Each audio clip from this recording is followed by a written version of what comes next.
Hi everyone, welcome to Gagan story time. आज की हमारी स्टोरी है राजकुमारी। एक नगर में एक राजा राज्य करता था। राजा की एक बड़ी सुंदर राजकुमारी थी। राजा को हमेशा अपनी राजकुमारी की चिंता रहती थी कि कहीं राजकुमारी किसी गरीब बेरोजगार आदमी से शादी ना कर ले। इसीलिए राजा राजकुमारी को रोज फूलों में वजन करवाता था। उसका कहना था जिस दिन राजकुमारी का वजन फूलों से आधा हो जाएगा उस दिन मुझे पता चल जाएगा कि राजकुमारी किसी और से मिलती है। मैं उसी दिन इसका विवाह अपनी मर्जी से करा दूंगा। रोज की तरह एक दिन राजकुमारी फूलों में तोली जा रही थी। उस दिन फूलों का वजन राजकुमारी के वजन से कम निकला। राजा को बड़ी चिंता हो गई।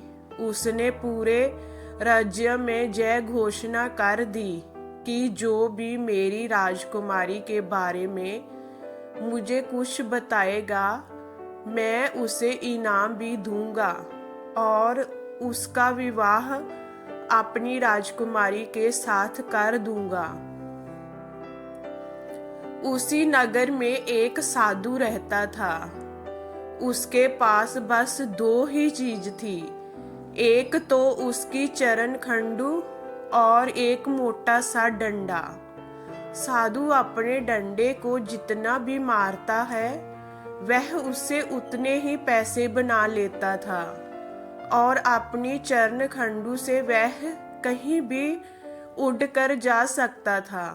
जब साधु को राजा की घोषणा के बारे में पता चला तो वह नगर में चला गया और राजा से कहने लगा, अगर मैं उस चोर को पकड़ दूं जिससे आपकी बेटी मिलती है तो आप मुझे क्या दोगे? राजा ने कहा, मैं तुम्हें इनाम दूंगा और अपनी बेटी की शादी तुमसे करा दूंगा। साधु बोला, मैं तो साधु महात्मा हूँ, फिर तुम अपनी राजकुमारी की शादी मुझसे कैसे करा सकते हो? राजा बोला, मुझे तुम्हारे बारे में सब पता है। साधु ने कहा, ठीक है, मैं जैसा कहता हूँ वैसा ही करो।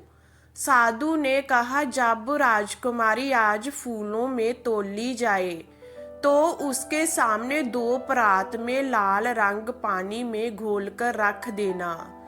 राजा ने अपने सेवकों से ऐसा ही कराया।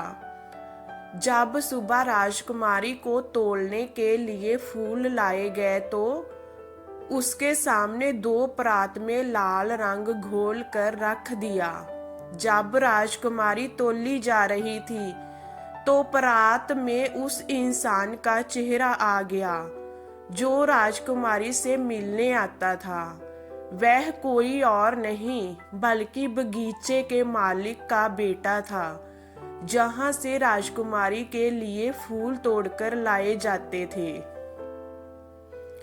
वह फूलों में एक चुबक लगा देता था जिसे फूलों का वजन राजकुमारी से ज्यादा ही होता था और राजा को कभी भी इस बात का पता नहीं चलता था। राजा ने साधु को धन्यवाद किया, उसे इनाम दिया और राजकुमारी की शादी साधु से करा दी। इसीलिए कहते हैं, अगर हमारे पास ज्ञान है तो हमें और किसी चीज की जरूरत नहीं। हम अपने ज्ञान से ही पूरी दुनिया में अपनी पहचान बना सकते हैं। ये स्टोरी आपको कैसी लगी हमें कमेंट में बताइए। लाइक कीजिए, शेयर कीजिए एंड वॉचिंग के लिए थैंक यू।